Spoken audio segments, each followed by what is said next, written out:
श्री नवनाथ भक्तिसार अध्याय 5 मराठी। मागील अध्यायात हिंगळा देवीचे आशीर्वाद घेऊन मच्छिंद्रनाथ पुढे निघाले असता ते 12 मल्हार नावाच्या घनदाट अरण्यात पोहोचले। तेथे सर्वत्र काळोख होता व ह्या काळोखात दिवट्या पेटलेल्या मच्छिंद्रनाथांना दिसल्या व हे सर्व भूतेच असतील हे मच्छिंद्रनाथांनी जाणले व भविष्यात या भूतांचा आपणास चांगला उपयोग होईल हे लक्षात घेऊन त्या सर्व भूतांना वश करण्याचे मच्छिंद्रनाथांनी ठरवले व त्यांनी भूतांवर स्पर्शास्त्राचा उपयोग करून त्या सर्व भूतांना जमिनीवर खिळवून ठेवले। हे सर्व भूते जवळपास 8 कोटी होती व त्यापैकी 12 मल्हार भूते स्पर्शास्त्रामुळे जखडल्या अवस्थेत तिथेच अडकले। त्यामुळे भूते आपणास भेटण्यासाठी का आले नाहीत हे जाणण्यासाठी वेताळाने आपल्या जवळील भूतांना बघण्यास पाठविले। जेव्हा ही भूते बाकी भूतांना बघण्यास आली तेव्हा त्या भूतांना बघितले की त्यांचे साथीदार भूते जमिनीला चिकटून पडलेली आहेत। त्यामुळे ह्या भूतांची अवस्था कोणी केली याचा शोध घेऊ लागली असता अरण्यात त्यांना मच्छिंद्रनाथ दृष्टीस पडले। ते ध्यानावस्थेत बसले होते। आपल्या साथीदारांची अशी अवस्था या योग्यानेच केली आहे हे जाणून ती सर्व भूते मच्छिंद्रनाथांपाशी येऊन नम्रतेने म्हणाले,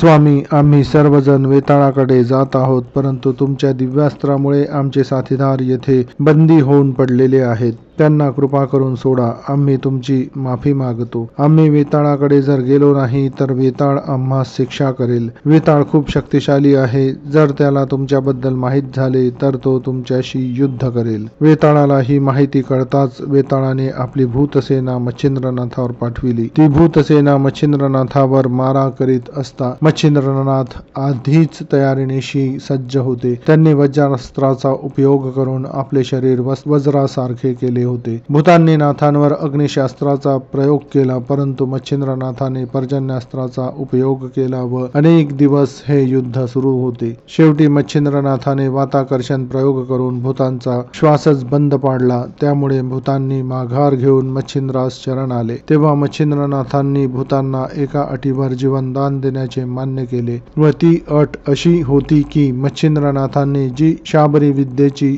रसाळ काव्यग्रंथ लिहिली आहे या मंत्रांना देवदेवतांनी आपले आशीर्वाद दिले आहेत। यातील मंत्र महान आहेत व या मंत्राची सिद्धी प्राप्त होण्यासाठी तुम्ही सर्वांनी मान्यता दिली तरच मी तुम्हाला सोडतो। नाथांची ही अट सर्व भूतांनी मान्य केली व भूतपती वेताळाने सर्व मंत्रोपचार व जप वगैरे विधींची सविस्तर माहिती नाथांस दिली व सर्व भूतांनी नाथास वंदन केले। भूतांचा राजा वेताळही मच्छिंद्रनाथाची भेट घेण्यास आला व दोघांमध्ये मैत्रीचे नाते निर्माण झाले। मच्छिंद्रनाथांनी भूतास आज्ञा केली, जो कोणी आपल्यामध्ये झालेल्या युद्धाची कथा संग्रही ठेवेल त्याला तुम्ही कधीही त्रास न देता सर्व प्रकारे सहायता करावी। त्याच्या कुटुंबातील कोणालाही भूतबाधा होता कामा नये। त्याच्या सर्व कुटुंबाचे तुम्ही रक्षण कराल अशी शपथ घ्या। तेव्हा त्या सर्व भूतांनी शपथ घेतली। या अध्यायाचे वाचन किंवा श्रवण केल्याने घरातील कोणालाही भूतबाधा होत नाही व झालेली असेल तर दूर होईल असे ग्रंथात दिलेले आहे।